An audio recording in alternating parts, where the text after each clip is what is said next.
The phone buzzed in his shaking hand as rain soaked through his worn jacket, and in that instant a single dad standing on a gray sidewalk had no idea that dialing one number would reroute his entire life. He had found the wallet minutes earlier on the edge of the curb, leather cracked, cards spilling, a photo of a woman smiling beside a city skyline tucked inside, with his daughter waiting at home and bills stacked like quiet threats on the kitchen table. He almost kept walking. Instead, he stopped, breathed, and pressed Elena, where that kindness once chosen never returns alone.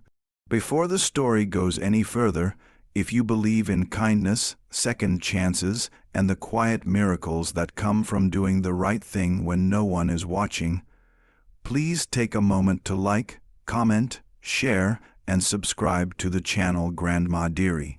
Your support keeps stories like this alive. He was a single father named Adam, though names mattered less than the weight he carried. His mornings began before sunrise, lunches packed with careful math, evenings stitched together by homework, cheap dinners, and bedtime promises he hoped he could keep. His wife had passed 3 winters ago, leaving him with a 7-year-old daughter and a grief that never quite learned how to sit still. Work came and went in short contracts, delivery routes, warehouse shifts, anything that paid quickly and didn't ask questions. He lived close to the edge of running out, but he lived honestly. That mattered to him more than pride. The woman answered on the 3rd ring.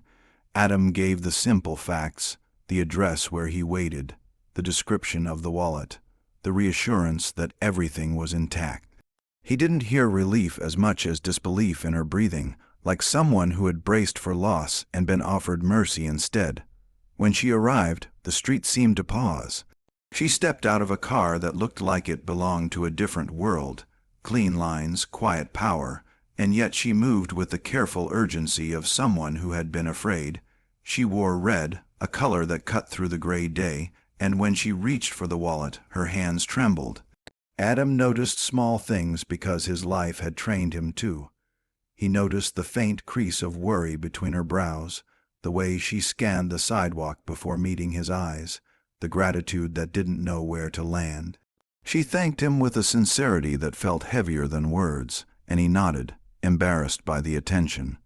He refused the money she offered without thinking, because teaching his daughter what was right mattered more than anything he could pocket.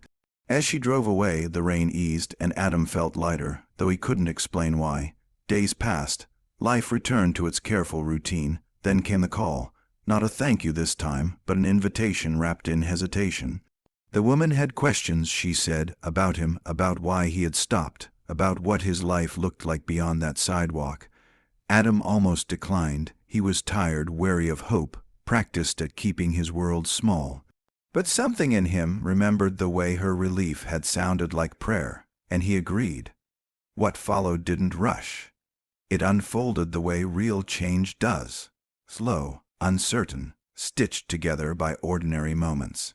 Coffee meetings that turned into long walks, conversations that stayed away from grand promises and lingered instead on truth. He learned she ran a company built from years of discipline and risk, a woman who had learned to stand alone and had done it well. She learned he measured success by whether his daughter laughed before sleep and whether the lights stayed on. Their lives didn't match, but their values aligned like magnets finding their place. The challenges didn't disappear. Adam still counted coins. He still woke with fear. He still felt the ache of absence when his daughter asked questions that had no clean answers. The woman, whose name felt too important to say here, faced her own storms, boardrooms that doubted softness, expectations that punished pause, a loneliness that success had not cured. Together, they didn't fix each other. They listened, they showed up, they let the space between their worlds become a bridge instead of a wall. The turning point came quietly, a school event Adam couldn't attend because of work, a missed shift that threatened rent, a choice that felt impossible. She stepped in, not with rescue, but with respect, offering flexibility, opportunity, a role that fit his honesty and work ethic. Adam hesitated, pride flaring, but he thought of his daughter's future and said yes. Not because she was powerful, but because she was fair. Time did what time does when fed with care. Adam steadied, his daughter bloomed. The woman found rest in rooms that once echoed. Love grew without spectacle, grounded in shared mornings, and earned trust.